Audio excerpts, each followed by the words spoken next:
Our next survivor, Loralean Jordan. In January of 2006, Loralean survived an aortic aneurysm that had ruptured the night before her surgery. She feels blessed to be alive. Heart disease runs rampant in her family. Since surviving her own heart issues, she has made it a life's mission to tell her story and helping others become their own health advocate.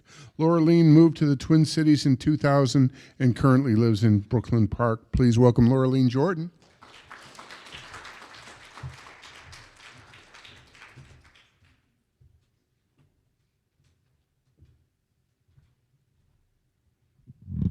I am vertically challenged. But listening to all the stories today and to the physicians, it got me thinking that all of us that are survivors are lucky and blessed. My story started off in 2005. I was at work. I didn't feel well. I went to not quite emergency room, but went to my doctor's office. And then 20 minutes later, I was in an ambulance driving from Bandana Square to United Hospital. And as they were passing by my church, I realized, one, I have no family in Minnesota. Two, nobody knows where the hell I am. And three, I'm in this ambulance. They're giving me nitroglycerin, and my heart is still racing. And I'm like, this is not a good situation. Got me to the hospital, and immediately they're like, oh, you're just stressed, because everything started to calm down. So they released me. I had a friend come pick me up, and I went and sang at a funeral of a friend that dropped dead, shoveling snow. Fast forward, they had me go to my general practitioner, and she started listening. And she said, you have an aneurysm. She said, you have a murmur. And I said, yeah. She's like, do you know what's causing your murmur? I'm like, no, I've had it all my life. Huh. But you don't know what's causing it. I'm like, no clue. She said, oh, okay. So she started this quest to find out what was causing the murmur, because every time I came in to see her, which was every about a month and a half, it would change. And a murmur is supposed to be consistent. Mine was not. So that was one of the triggers. So she started doing all these tests, and it was the final test, which I wasn't going to do. It was a TEE, transesophageal echocardiogram. I didn't want to do it because as soon as she said, they're going to knock you out, I'm like, She's like, they're going to take a scope down, She's like, but it'll be, She's like, well, you can have somebody. I'm like, let me call my mama.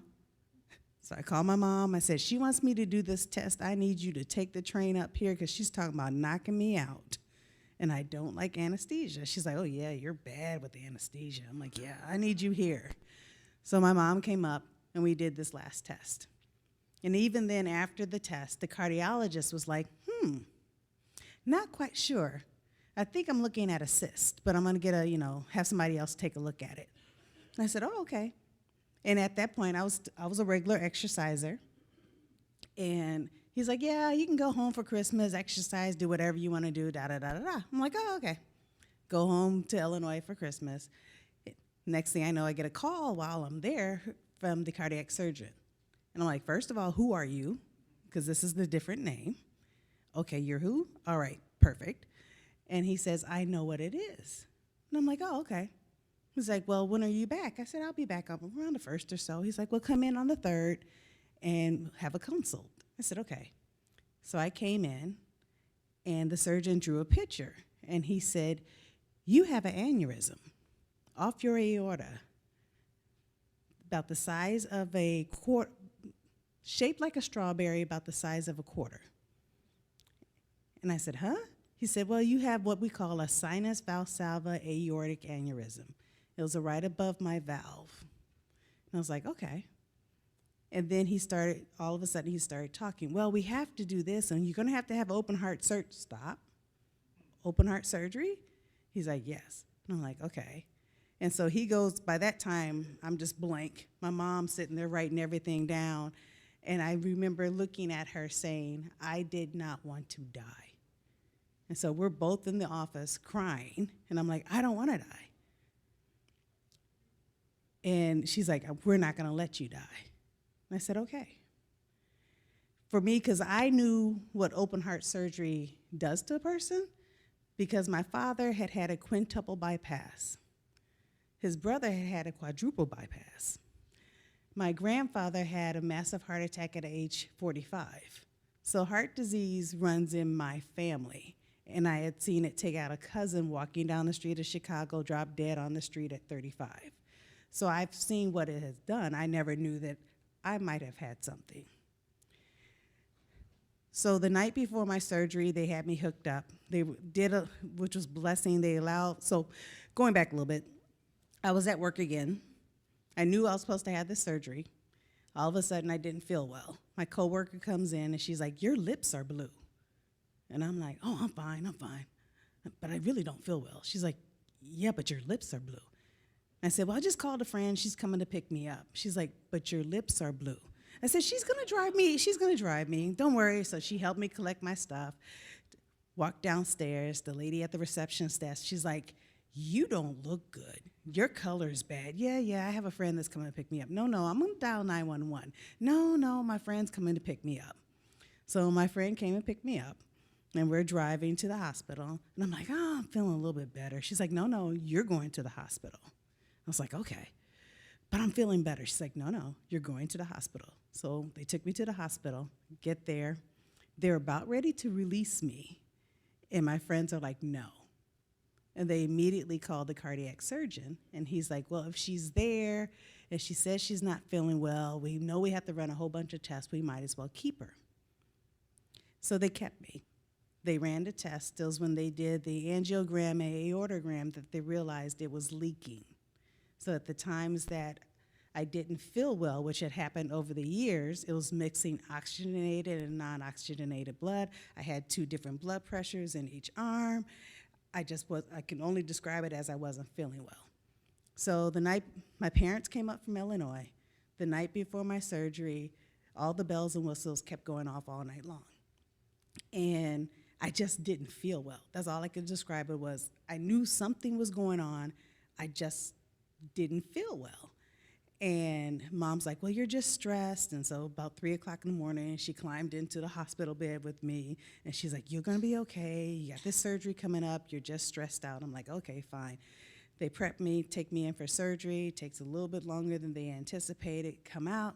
The doctor asked my mom, did she not feel well? Was she complaining? Mom's like, yeah, she was complaining all night long. The bells and whistles were going off. He's like, it had ruptured. She was going into congestive heart failure. He's like, we got in there in the nick of time to stop it.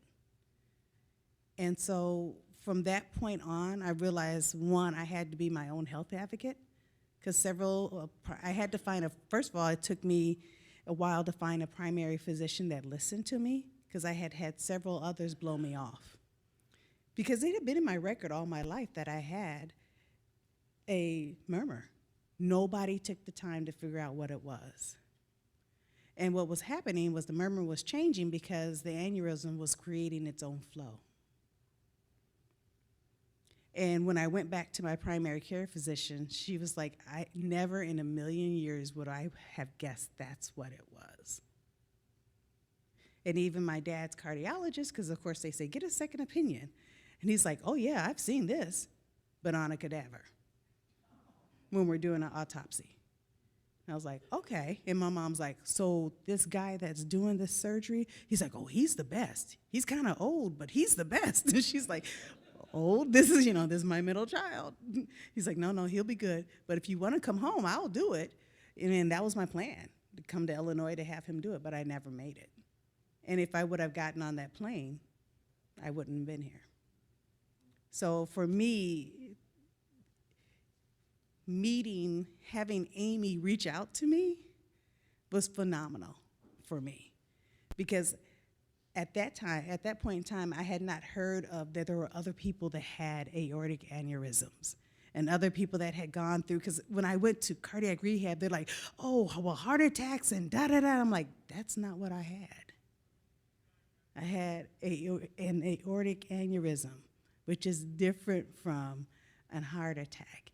And just, when Amy reached out to me, I was like, oh my God, so sorry, Pete, but oh my God, somebody that's just like me, that went through what I went through. And so having this symposium and meeting people that have gone through what I went through is encouraging to me. And it's kind of like this, kind of unfortunate but fortunate sisterhood, brotherhood of those of us that have zippers, those of us that have gone through cardiac rehab to know how that feels, those of us that had their elderly parents lap them on a track, and I'm just like, no, they're lapping me, this is not right.